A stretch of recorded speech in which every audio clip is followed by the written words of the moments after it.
नमस्कार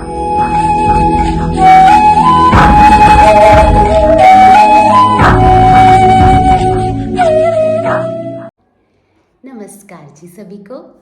आई welcome you all in the next demo और I must say video in the real sense.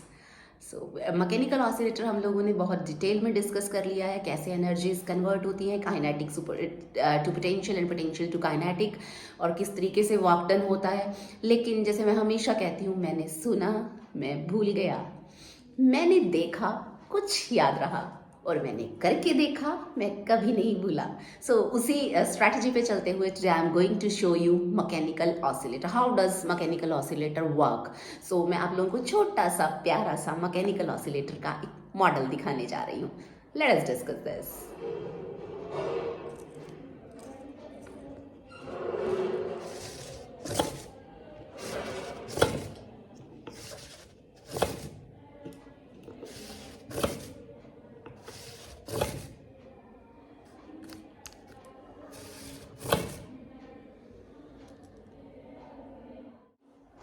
तो ये देखिए, ये है एक छोटा सा प्यारा सा मॉडल मैकेनिकल ऑसिलेटर का। मेरी लैब में सफाई होते वक्त मुझे दिखाई दे गया कि कभी मेरे स्टूडेंट्स ने बना के यहाँ पर रखा था कि मैकेनिकल ऑसिलेटर किस तरीके से वर्क करता है। मैंने उनको कहा कि आप मुझे दिखाइए, आप लोग छोटा सा मॉडल बनाकर लाइए, तो वो ये बनाकर लेकर आए थे। तो मुझे ध्यान आया कि मुझे भी आप लोगों के साथ इसको शेयर करना चाहिए कि किस तरीके से वर्क करता है। तो देखिए, हम लोगों ने ऑलरेडी पढ़ा है कि ये वो रिजिड सपोर्ट है जिसके साथ ये स्प्रिंग सिस्टम अटैच होता है, एंड दिस इज ब्लॉक मास जिसको ऑसिलेट करना होता है। ये क्योंकि ये मॉडल है, रियलिटी में ये वाला जो फ्लोर रहेगा वो फ्रिक्शनलेस फ्लोर होगा। तो होता क्या है कि इस ब्लॉक को इस स्प्रिंग के साथ अटैच किया होता है। We know that in simplest form of mechanical oscillator a block of mass m is attached to a spring. Even you can say that massless spring is attached with it. If I disturb this block, this is the mean position or extreme position of this block. If I disturb this block from this mean position like this, I have disturbed it at this position. You see this spring is stretched. So I have performed work on it to stretch this spring, and this mass has been reached here. Now I am feeling the force that is being applied by this spring on my hand, which is the restoring force, you know. So that restoring force will try to move the block back, and this block will start oscillating. You have seen this. So these are the oscillations. होता क्या है कि जब हम इस block को कुछ इस तरीके से डिस्प्लेस करके छोड़ते हैं तो ये जो स्प्रिंग है ये स्ट्रेच हो जाता है। अब ये स्ट्रेच हो गया तो हुक्स लॉ ऑफ इलास्टिसिटी के अकॉर्डिंग इसके अंदर रिस्टोरिंग फोर्स डेवलप हो जाएगी, और वो रिस्टोरिंग फोर्स, जो फोर्स हमने लगाई है इस डायरेक्शन में इधर, ये फोर्स उसको बैक इधर खींचने की कोशिश करती है। बिकॉज ऑफ दिस, और जैसे ही मैं छोड़ूंगी, बिकॉज ऑफ दिस ये मास वापिस आने की कोशिश करेगा। अब जब ये मास वापिस आएगा तो आप देखिए, जब ऐसे होता है तो ये कंप्रेस हो जाता है। ये this is the other extreme position of this mass. जब ये स्प्रिंग कंप्रेस हो गया तो फिर से वर्क डन हो गया, फिर से इसके अंदर रिस्टोरिंग फोर्स आ गई। तो ये देखिए, ये इसमें रिस्टोरिंग फोर्स डेवलप हो गई, और ये रिस्टोरिंग फोर्स इसको वापस लेकर आने की कोशिश करती है।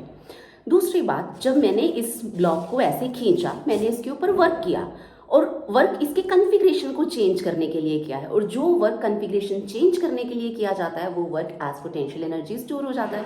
सो इस एक्सट्रीम पोजीशन पे इसके ऊपर पोटेंशियल एनर्जी इसके अंदर स्टोर्ड है। जैसे ही मैं छोड़ूंगी वही पोटेंशियल काइनेटिक में कन्वर्ट हो जाएगी, अदर एक्सट्रीम पर जाकर फिर से वर्क परफॉर्म होगा, फिर से पोटेंशियल एनर्जी। और यही सब हमने अपनी पिछली वीडियोज के अंदर डिस्कस किया था। जिसको नहीं पता वो उस वीडियो को देखें, लिंक डिस्क्रिप्शन में है, तो आप लोग उसको देख सकते हैं कि एक्सट्रीम पोजिशन पे पोटेंशियल एनर्जी, मेन पोजिशन पे काइनेटिक मैक्सिमम, और इधर एक्सट्रीम पे भी पोटेंशियल मैक्सिमम तो वर्क करते हैं। अब देखिए, दूसरी बात ये है कि जैसे ये ब्लॉक आप देखते हैं कि 2-4 ऑसिलेशंस करके ये रुक जा रहा है। तो ये रुक क्यों रहा है? बिकॉज जो ये वाला फ्लोर है, this is not frictionless floor. हमने वहां पर अजम्पशन ली थी कि जिस फ्लोर पे ये ब्लॉक चलेगा वो फ्लोर फ्रिक्शनलेस होगा, क्योंकि फ्रिक्शन एक अपोजिंग फोर्स है जो इसको वापस से रोकने की कोशिश करती है। और रियलिटी में फ्रिक्शनलेस फ्लोर्स जो हैं कि क्रिएट करने दोज आर क्वाइट डिफिकल्ट, और रादर मैं कहूँ कि नहीं बना पा रहे हैं हम, इसी वजह से ये ब्लॉक कुछ ऑसिलेशंस के बाद रुक जाता है। और इसका रुक जाना मतलब डैम्प्ड ऑसिलेशंस, जो आप अगली वीडियोस के अंदर जिनको देखेंगे अंडरस्टैंड करेंगे। सो ये देखिए कितना सुंदर मैकेनिकल ऑसिलेटर किस तरीके से वर्क कर रहा है। So this is mechanical oscillator. इसके दो चीज़ें हैं, इनर्शिया एंड इलास्टिसिटी। हमें पता है इनर्शिया की वजह से ये अपनी मेन पोजीशन काइनेटिक को ओवरशूट कर जाता है विद काइनेटिक एनर्जी मैक्सिमम, और एक्सट्रीम पोजीशन पर आकर इसकी काइनेटिक जीरो हो जाती है, इसके पास पोटेंशियल मैक्सिमम हो जाती है। एक्सट्रीम पोजीशंस पे रहता है तो इन इलास्टिसिटी काम करती है, मेन पोजीशन पे आ जाता है तो इनर्शिया काम करता है। So in mechanical oscillator energy is being continuously converted from kinetic to potential and potential to kinetic under the influence of inertia and elasticity. So this was the beautiful demonstration of mechanical oscillator.